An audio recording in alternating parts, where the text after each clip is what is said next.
Hello, listeners, and welcome back to our channel. I'm T Storyteller. So, I hope that all of you are doing great and all of you are eager to learn something new.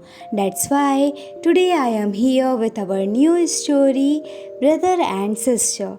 This is a very interesting and emotional story. So, before moving towards our story, if you like my voice or like this story, so please do subscribe to our channel.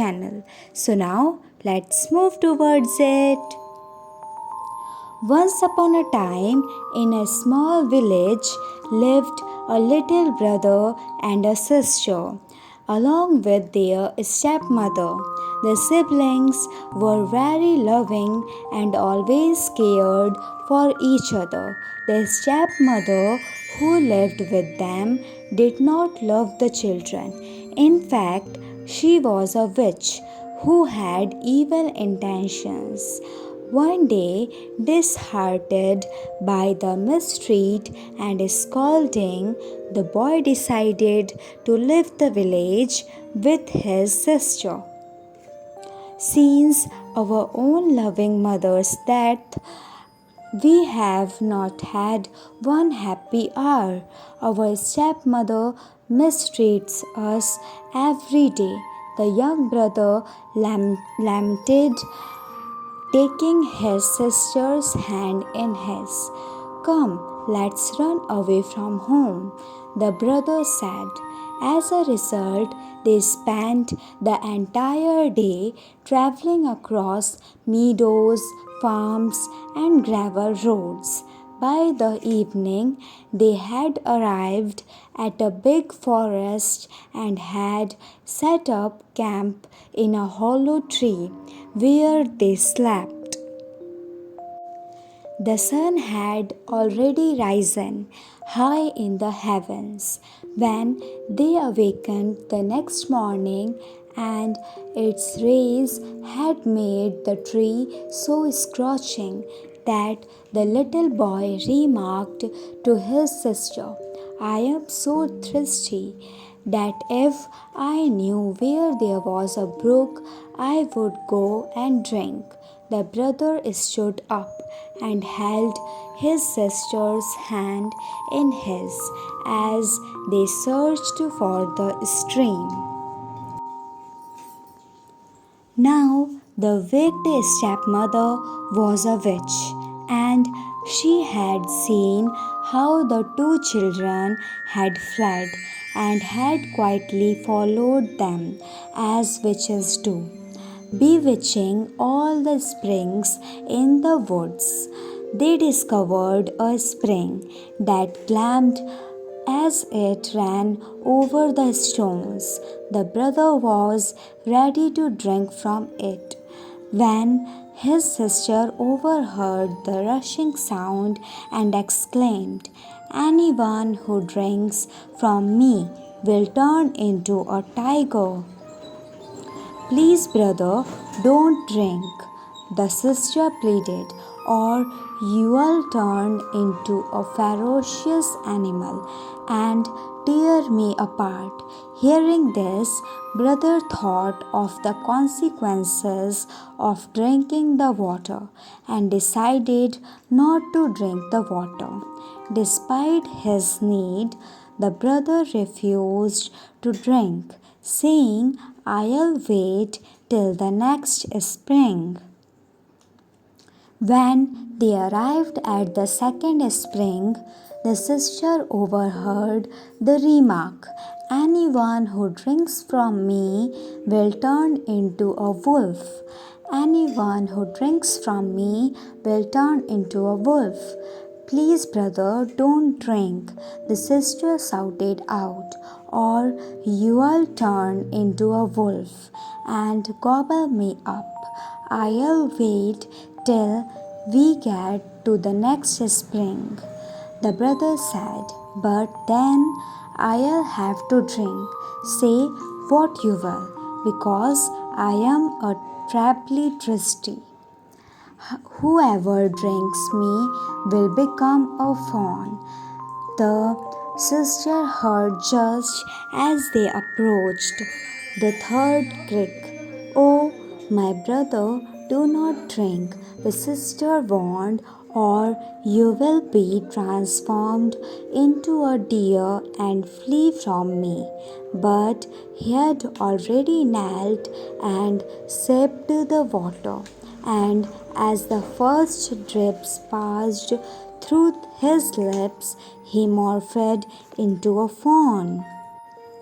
At first, the sister sobbed over her little transformed brother, and he wept as well, but and sat her by her, extremely mournful. But the sister promised that she will never leave the side of her brother, even though he transformed into a fawn. She then tied her golden garter around the fawn's neck as a promise of their togetherness. They eventually came to a small house after walking for a long time. "We can stay here and live," the girl reasoned after taking a look inside. To make a nice bed for the deer, she gathered leaves and moss.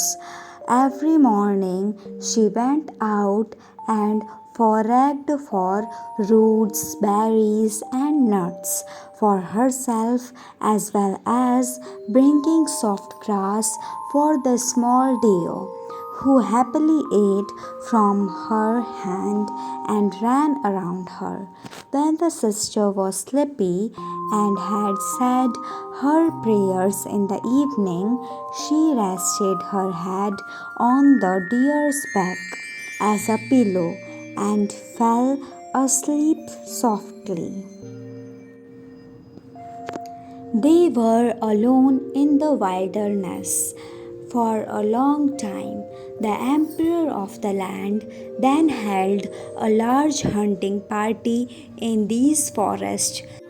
Through the trees, the blast of horns, the barking of horns, and the cheerful yells of the huntsman could be heard. When the small deer heard this, he yearned to be with them. "Oh, let me join the hunt," he remarked to his sister. "I just can't stand it any longer." He pleaded with her for so long that she finally accepted. The fawn went on the hunt for some days. As he was fast, no king's man could catch him. But one day, as he was returning home, the soldiers crept secretly into the house and heard the fawn say, "My little sister, let me in." Someone opened the door for him, then locked it again. All of this was noted by the huntsman, who then went to the king and informed him what he had seen and heard. "We shall continue our hunt tomorrow," the king declared. "Now come and show me the little home in the woods."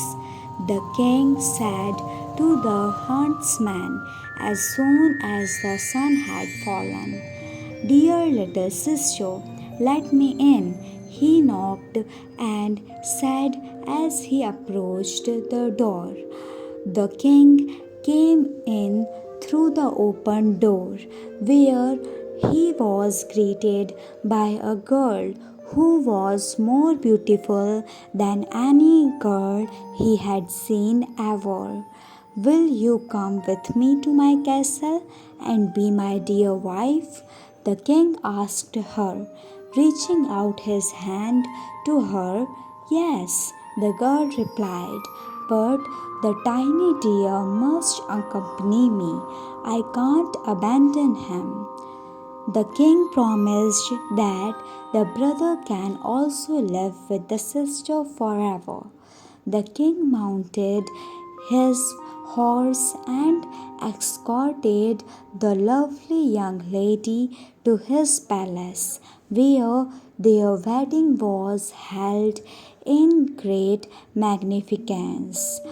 The little sister was crowned as queen, and they lived happily. The queen birthed a little princess. Now, the cruel stepmother believed that the girl had been ripped apart by wild creatures in the woods and that the brother had been slaughtered by huntsmen as a deer. When she learned that they were happy and prosperous, she was filled with anger and hatred, and she couldn't sleep. I am the one who should have become queen. Her own daughter, who was as ugly as darkness and had only one eye, protested to her. The stepmother and her daughter plotted against the king and queen. One night they poisoned the queen, which led to her demise, and the daughter of the stepmother disguised herself as the queen. As time passed by, the ghost of the queen visited her son, and one day the king caught the ghost of the queen, and then she told the truth. Listening to the sad truth, he helped the queen and the queen come back to life. They accepted their crimes, but were hauled before the court by the king, and a sentence was passed against them. The witch was thrown into a fire and horribly burned to death, while the daughter was carried into the woods and ripped to pieces by wild animals. And the deer was turned back into his human shape as soon as she was reduced to ashes, and until they died, the sister and brother lived happily together. Moral of the story: truth always wins at last, even though it may take some time. The end. I hope that all of you like this story. So please do like, share, subscribe, and comment on our channel. Thanks for listening.